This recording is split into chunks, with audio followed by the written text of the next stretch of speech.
Welcome to you all. My name is John Riddell. I'm going to be co-facilitator at this meeting along with Shelley Madden, who's right over there. Welcome to our open forum on how tar sands threaten our community. Thank you for taking the time on this beautiful day, in this joyous summer, to consider how we can protect this beauty and joy for future generations. We will begin our event by introducing Doreen Bull, who is here, a member of the East End Against Line 9 and also of the Cree First Nation in Hobbema, Alberta. Doreen is an experienced social activist and student of life. So Doreen will now give a brief invocation. Hi everyone. Thank you for all coming. I'm Doreen Bull and I'm a Cree woman, very proud of it. First Nations. I'd like to acknowledge our ancestors who were the originals, who are still the originals of this vast land we all live on, we call Turtle Island. And they are here with us today because I've done and blessed the room as I came in. The Line 9 project fills us with lots of concern and fear. And as Native people of this vast land we all live on, Turtle Island, this is Upper Canada, right? That we all live on. And I believe a lot of people like to come and live here from across the big waters. And we call her Mother Earth. The earth and water has been our life since time immemorial, since creation. My people have lived on Turtle Island. So we, as Native people, as myself, acknowledge and know about the kind of distress she's in right at this time because of the tar sands, which are continuously destroying our waters, our food source, and ourselves as human beings. We are continuously getting sick because of the continuous evaporation of all the tar sands that are going into the air also. And this feather I have is very sacred to me. As Native people, that is our sacred spirituality there, because this feather speaks to the Creator. As I speak, it goes up to the Creator. And I know He's here today. I believe He's listening to me as I speak. So anyhow, you all have a nice evening, nice day, and protect Mother Earth with us as Native people. I plead with you. Okay? Thank you very much for listening.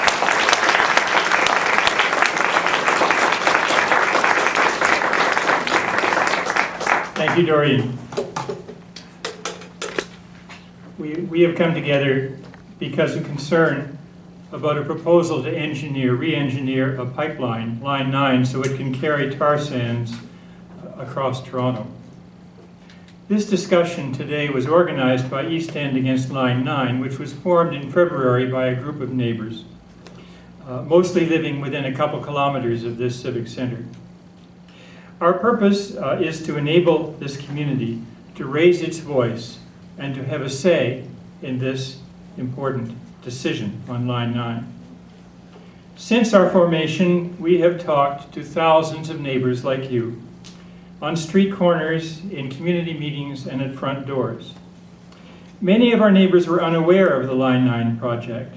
Many were opposed, and some supported it strongly. To those who support the pipeline, we say, as we have said on the streets, that we respect your concern for the future of our oil-based economy, and that you and your viewpoints are welcome here today. Thank you, Doreen and John. My name's Shelley. I just wanted to let you know that Ottawa has asked the National Energy Board to review the proposal for Line 9, but the National Energy Board has done nothing to explain, to consult, or to invite people's discussion.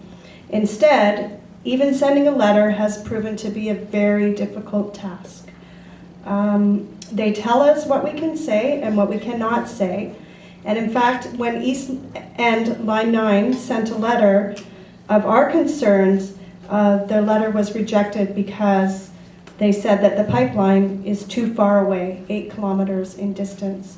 But we know that it doesn't matter. It can go into the water and the air and will affect all of us.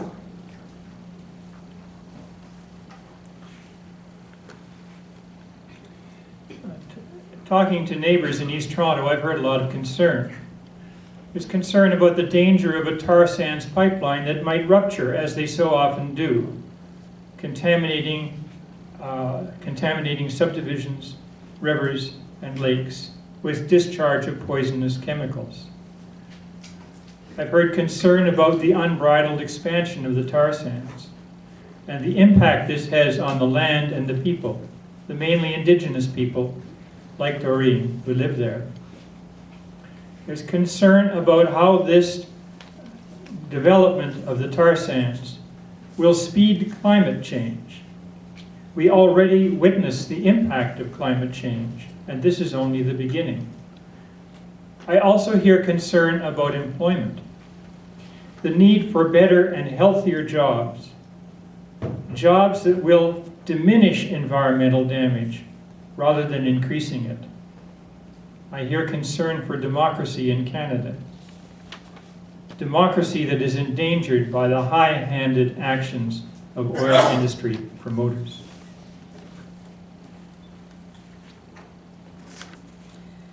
So this meeting is part of a growing movement. Our community voices, we want to be heard, we will be heard, we will not be ignored. This meeting is a step in that process, and we invite everybody to get involved. The program today, just a brief explanation, we will be having a community panel sitting up here, and we will have some announcements and some time for discussion. Our first speaker and our guest speaker today is Ben Powless. He's a Mohawk. He's working with Indigenous Environmental Networks and Ecology Ottawa, including Tar-Free 613, which is an Ottawa-based organization opposing the mega pipeline project.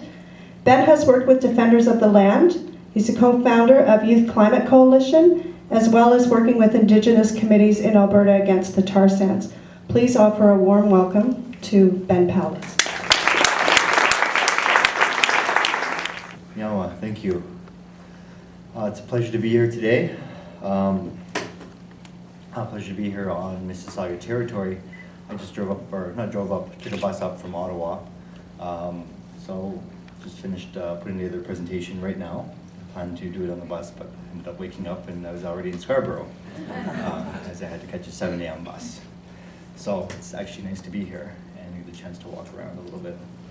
So can we get the PowerPoint set up? I'm going to start out by doing a little bit of a brief historical look at the development of the tar sands going back to the 1800s, and then talk a little bit about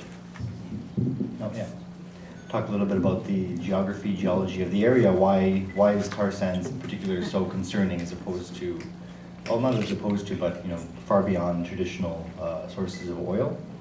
Then I want to talk about some of the resistance that the tar sands development has engendered, and particularly in reference to out here in Ontario most recently. So looking back at the beginnings of development of the tar sands, we have a little bit of a map here, and you can see where you can't quite see the tar sands on here, but they're just a little bit north of Edmonton. This is a map from last year before the Energy East pipeline was proposed by TransCanada. So you see that kind of squiggly blue line, which I just drew in there, basically representing the Energy East pipeline, complementing a number of other pipelines that are either in production, have already been built, or are proposed, including, you can see a little bit of the section in gray there, that would be Line 9 passing through Toronto as well. But the tar sands are not a new phenomenon. They've been known to native communities in northern Alberta going back, since before recorded history, and they were basically known because they were used at the time as, particularly as a sealer. They would put that on canoes, for example, to make sure that they were, watertight, for example. They also had a number of traditional medicinal uses for, some of the tar sands products, and so there is a traditional relationship there with the land that goes back and has that kind of dealing with the tar sands. But it wasn't until the late 1800s that European Canadians arrived in the area and discovered that this was actually an oil deposit of some sort. And they made lots of plans about how to get that oil, but basically due to the nature of tar sands oil, it's very different than conventional oil. That remained basically a fantasy up until the 1950s and 60s, when the government of Canada, in collaboration with a number of companies, decided for the first time to actually try and get some of this oil out of the ground. And so by the 1980s, they had their first commercially viable projects going in the tar sands, even though it was not actually economically a big source of revenue. They were able to actually find out ways to produce it and make it more and more economically successful for those companies. Around the same time, starting in the 50s and 60s, companies began to take out giant leases on all this land in northern Alberta. Now, of course, this land was traditionally belonged to native communities in northern Alberta, but especially back in the 1950s and 60s, the government didn't really recognize and didn't really have to think about legal ramifications of giving out all this land and selling it off. And in the cases where native communities resisted, they were told that they couldn't actually stop, they couldn't actually oppose these sales of their land. The most they could do was try and negotiate some benefit. And so a number of communities entered into agreements back then, 99-year leases, for example, that they're still stuck with today, even though, of course, nobody could have actually understood what they were basically getting into and what the ramifications would have been for the leases on those lands. So then, we pretty much have to fast forward to 2001, 9/11 actually, September 11th, attacks on the World Trade Center set off a number of precedents in the US for invasion of Iraq, the invasion of Afghanistan, basically sent oil prices skyrocketing around the world in the aftermath of that.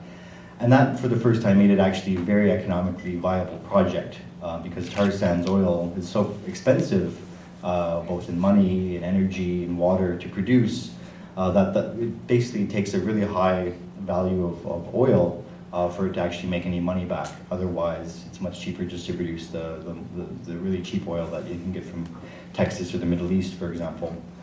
And so it's only been really in the past 10 years that we've seen this rapid expansion of growth in the tar sands area in northern Alberta. That's really begun to have a serious impact on the region. Now, in terms of geography, you've seen the map a little bit. The area that basically contains tar sands is about the same size as the state of Florida. It's the third biggest oil deposit on the planet. Up until a few years ago, it was thought to be the second biggest, only dwarfed by Saudi Arabia and Venezuela in terms of the amount of oil in there. I'm talking about an order of 2 trillion barrels of oil. And not all of it is going to be, they're going to be able to extract it, but they're trying to every single day increase their technology so they can get more and more of it out of the ground. Now, the big difference between tar sands oil and the sort of conventional oil that many of us have seen in cartoons and movies, where they just basically stick a big straw in the ground and oil sort of spurts to the surface, is this stuff has about the consistency of asphalt. And so you can actually see this is a very good picture for it. This is what tar sands oil extraction looks like. Tar sands, the oil is actually mixed in with clay, mixed in with sand, mixed in with water, a number of other hydrocarbons, a number of other heavy metals, and it basically looks like asphalt mixed with soil. And so the extraction process is very different than conventional oil, where they basically end up looking like a mass mining operation. And these are some of the biggest trucks in the world. Towards the bottom of the screen, you can see a little white dot, and that's a pickup. That's a regular sized pickup truck. These trucks are almost as big as this room, for example, the ones that are used to sort of clear this away. And they operate 24 hours a day, 7 days a week, scraping away layers of the land, one layer at a time. And so these digger machines will go down sometimes 100, 200, 300 feet, just gradually scraping away the land under what was once the boreal forest. And this has been only continuing for about 10 years with major effects up to now. There's also other methods of extraction of the tar sands oil, where the tar sands is too deep, where it's below 300 to 1600 feet. They have a different method for extracting it, which is basically they pump in very, very high pressure, high temperature steam into the ground to basically try and melt it. And then they start reversing the flow on those pipelines to bring the oil back up to the surface. And we just saw recently in the area near Buffalo River First Nation in Alberta that there was actually a leak, one of the first known leaks of this type of oil, where basically they had been pumping this hot steam in there for months, and then they all of a sudden discovered that the oil was bubbling up to the surface somehow. And because it wasn't going through the pipelines, they had no idea how to stop it, if they actually could stop it, and how long it would be going on for. And to our knowledge today, about almost 2 months later, oil is still bubbling to the surface of the ground. And so very quickly, in 10 years, we've seen a lot of the effects of this devastation on the land, of course with the forest being dug up, thousands of acres of pristine boreal forest, the biggest forest ecosystem on the planet, being eviscerated. We have the creation of tailings ponds, which you've seen in maybe the first picture, one of the first pictures, which are actually more akin to lakes of toxic chemicals that are leftovers from the cleaning up of the oil. So they actually pump in very hot water and other chemicals to basically clean up the oil and make it more pure, and that ends up with very, very toxic mixture that they basically just dump onto the ground. They don't have anything else they can do with it. They basically just dump it there and hope that eventually it'll clean itself up. A lot of these tailings ponds have begun to leak into the nearby water sources, local lakes and rivers, particularly the Athabasca rivers, which is the water source for a number of mostly First Nations communities, but eventually it gets out into the Arctic Ocean. A number of animals and fish in particular, as well as humans, have been exposed to a lot of this water and begun to develop a lot of diseases, cancers, particularly in the fish, but also now in humans. In one community alone, the cancer rates are about 30% higher than the rest of the province. We're starting to see air pollution levels go off the charts. In one community, a nurse basically was explaining that almost all the children now are being born with respiratory illnesses.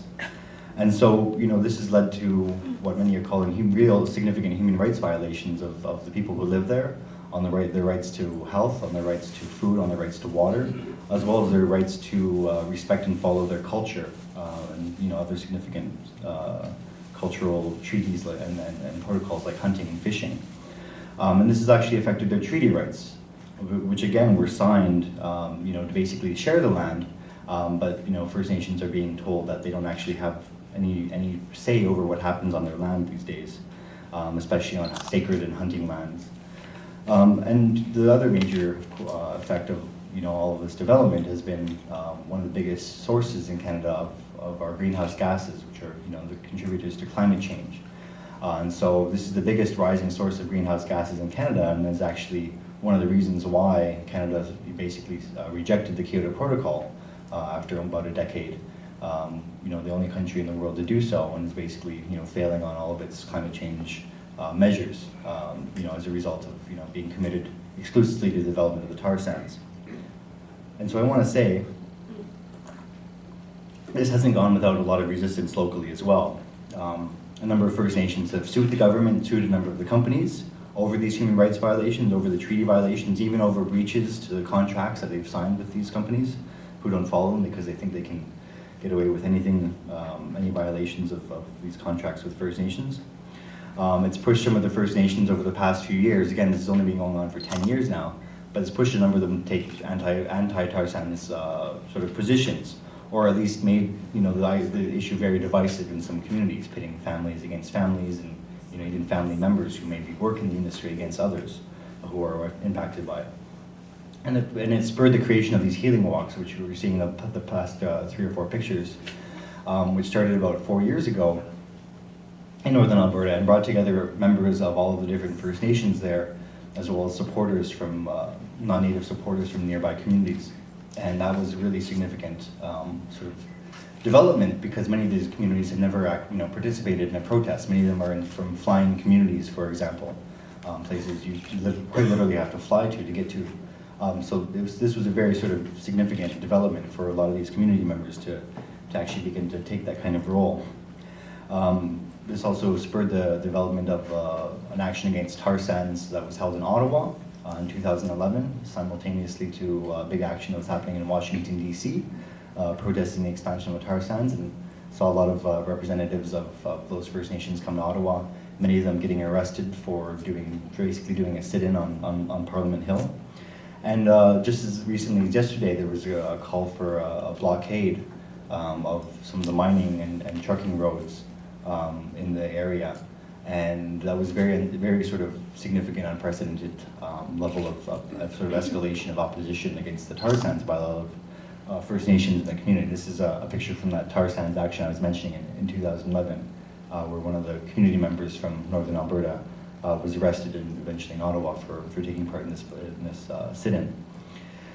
And so nationally and internationally as well, it spurred a lot of reactions, a lot of resistance that has been quite significant and quite incredible to sort of see those sort of roots spread out.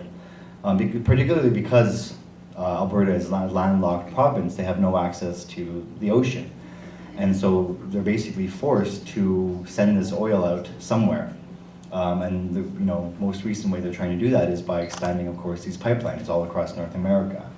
Most people have heard about the struggle against Enbridge's Northern Gateway pipeline. And that's been a very significant struggle that's been going on for a number of years in British Columbia. That's brought a lot of First Nations, a lot of non-Native groups, a lot of environmentalists, a lot of local landowners together, and created such an overwhelming opposition that it's basically political suicide now for any government official in the province to support that. And I would suggest that that's something that we need to do out east now as well. In the United States, even many of us were surprised to see the incredible opposition to the Keystone XL pipeline. About 2,000 people ended up taking part in protests that got them arrested.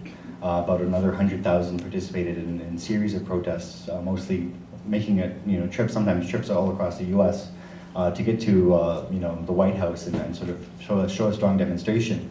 Most recently, when actually the government was reviewing the pipeline proposal, they actually managed to submit 1 million comments against the pipeline proposal, which the government is obliged to read and react to all of them, significantly delaying that project proposal as well. And so it's basically made the conditions now where Obama, going from a position of saying, well, we need to develop these pipelines, is saying, well, maybe we don't need to develop these pipelines, especially if he wants his party to get reelected again. So it's become a significant political force there, and this is a picture from the tar sands action again in 2011 in Ottawa. And so this has also been fresh in people's mind by a number of significant pipeline spills and incidents. Most recently, of course, we have Lac Mégantic in Quebec, which really spurred a lot of the issues of safety, of health, of all of this oil that's basically going by people's houses every day, and nobody really knows what's in there, and nobody really knows what the potentials are for those risks and dangers. In the United States as well, there was really two significant spills of tar sands oil in particular that got people's attention. One was in Kalamazoo River in Michigan, and that one resulted in millions and millions and millions of liters of oil basically being spilled into a local river by one of Enbridge's pipelines there. And the end result of that was that the government basically said that they had committed almost pretty much a crime. Because they acted really, they didn't do anything to basically stop the situation. They did very little to clean it up. And even today, 3 years later, there's about 600,000 liters of oil that's stuck at the bottom of the river there, which is significant because most people are familiar with the oil that comes from, or the oil that we're familiar with floating on top of bodies of water. The real difference with tar sands oil is that it tends to sink and sort of stay there. And makes it very, very hard to clean up. And so they've already spent $1 billion cleaning up this oil spill. The government has been forced to pay this basically. And they still have no idea if and when it can ever be fully cleaned up. And that's, you know, a significant water body in the area that's potentially impacted forever. And just not very far away in Mayflower, Arkansas, there was another recent spill where basically another tar sands pipeline burst in a residential neighborhood, and, you know, residents were very concerned to wake up one morning and see, you know, their driveways were actually flooded with oil, and their backyard creeks and everything had oil streams going down them. So this really raised the profile of the real risks, especially attributed to tar sands oil going through pipelines, because we're starting to realize now that it's actually more acidic, more corrosive. It needs to be pushed at higher temperatures and higher pressures through the pipelines to keep it basically more fluid. And they have to add a number of other sort of chemical elements because it's so thick. And a lot of these have been discovered to be severe neurotoxins, toxins. One was only released yesterday or today. I think it was trichlorofluoromethane. And it was just discovered that that's, you know, actually fatal if you inhale it. It becomes gas at, you know, about 25 degrees Celsius. So they're only discovering that that's something that was causing a lot of health problems in Kalamazoo River region, for example, now, because these companies aren't actually required to disclose what's in the pipelines, you know, ahead of time. So that's been a very significant struggle to try and, you know, even just get the basic access to information and find out what the actual risks are. Companies are not usually willing to actually tell you. They argue that it's a secret. It's a corporate, you know, it's private corporate information, what's going through their pipelines. And, you know, with real significant health impacts. And so now, of course, here in Ontario, we're, you know, suddenly on the receiving end of a number of pipeline proposals, including the Enbridge and TransCanada pipelines. And so I won't speak as extensively about the Line 9 proposal, but I'm working right now on opposition to the TransCanada Energy East, and, you know, in many ways they're you know, have very similar sort of ideas. TransCanada in particular is a sort of massive idea for a pipeline, about 1.1 million barrels per day, that would go about 4,400 kilometers across the country, making it actually much bigger than the Keystone XL pipeline in the US. There's already been signals of opposition from Quebec, from a number of First Nations. Even Ontario government, I was surprised to see, they actually said they're a little bit concerned about this project for the environment and economic impacts. I mean, we'll see if that actually turns into anything, but you know, it's a little bit of puts them on notice, I guess. And so, just in closing, you know, as we sort of struggle with the idea of these pipelines, as we struggle with all of the, you know, proponents of the pipelines, we're seeing more and more messages that are basically being told to us that we have to accept one of these pipelines, we have to accept one of them over another, we have to accept either pipelines or the risks of oil by rail, and, you know, all the safety risks there. And I think that that's, you know, really a false message. It's really a message that, you know, oil companies and, you know, sometimes their government partners are telling us, you know, how we have to choose our own poison. And, you know, I'm really excited to also have some perspectives here today talking about, you know, real alternatives to that message, real alternatives to choosing which way we have to, you know, accept oil, accept these risks to our communities, with really no benefit to our people, really no benefit to, you know, any of these communities across Canada. The only real benefit will be oil companies and the pipeline companies at the end of the day. And so I, you know, want to urge everybody to think about how imperative it is that, you know, we stand with the First Nations in Alberta, who are really feeling the real brunt impacts of the expansion of the tar sands in particular. We stand up for local communities all along the pipeline path, many of whom, you know, will not have a serious, you know, standing in a lot of these National Energy Board hearings. And that we also stand up for the alternatives that are being developed to our dependency on fossil fuels as an economy, as a society. And we stand up for a different future. And it's really exciting to be here today talking to everybody about that. So now, thank you.